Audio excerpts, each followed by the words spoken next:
Une influenceuse invitée à l'Élysée pour discuter santé mentale, ça vous parle? Bon les gars, ça y est, je suis avec le président de la République, Emmanuel Macron. On s'est rencontrés aujourd'hui pour échanger par rapport à la santé mentale des jeunes.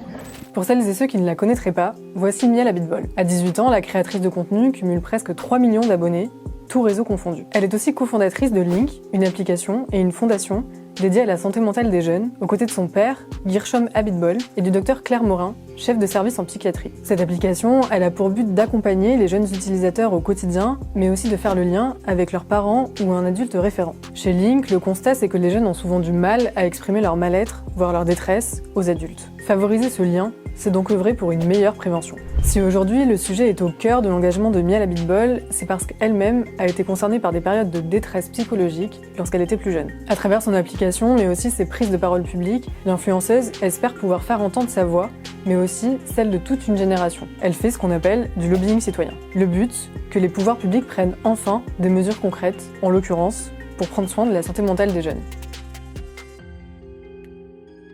Alors moi j'ai eu un parcours face à ma santé mentale un peu mouvementée, un peu chaotique de mes 12, 13, 14, 15 ans. Ça a été très très difficile suite à du harcèlement scolaire que j'ai vécu au collège. Et voilà, j'étais dans un chemin de soins, un parcours de soins, un chemin hospitalier et tout très, très difficile et très long. Et moi ce parcours-là, je l'ai partagé sur les réseaux sociaux très ouvertement.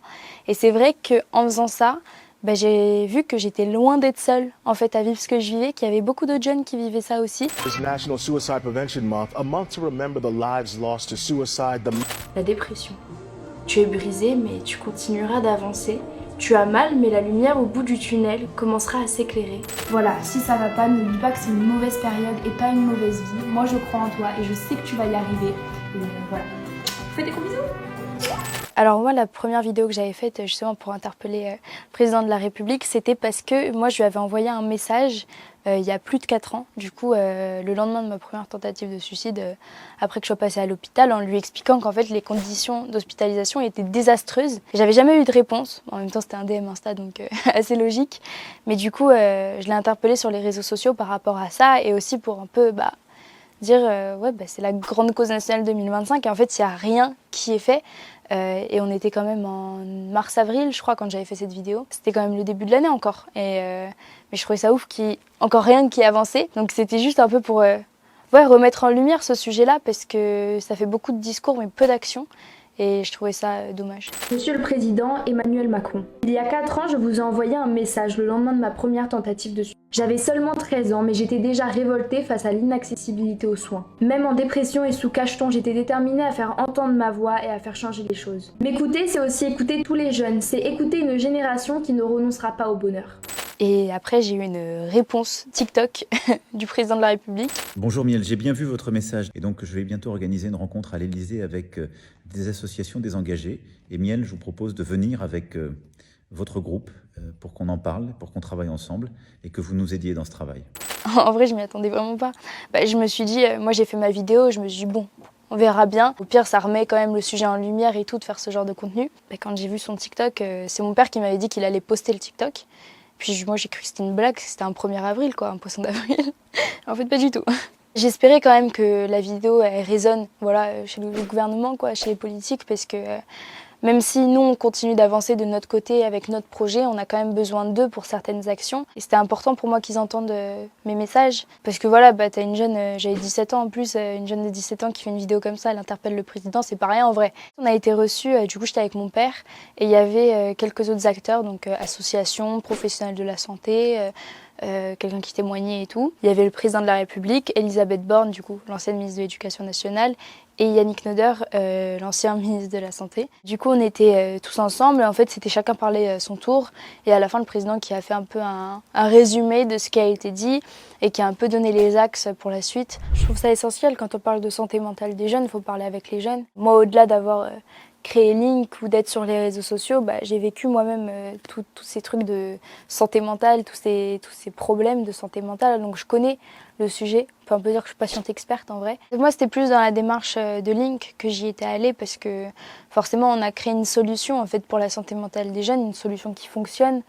Aujourd'hui, on a plus de 300 000 jeunes qui utilisent l'application, donc c'est pas rien. Et puis surtout, moi, avec les réseaux sociaux, justement, j'ai beaucoup de témoignages de jeunes qui m'écrivent, qui me disent ce qu'ils ressentent, qu'ils vont pas bien, pourquoi ils vont pas bien. Et c'était aussi pour faire entendre leur message aussi, leur voix.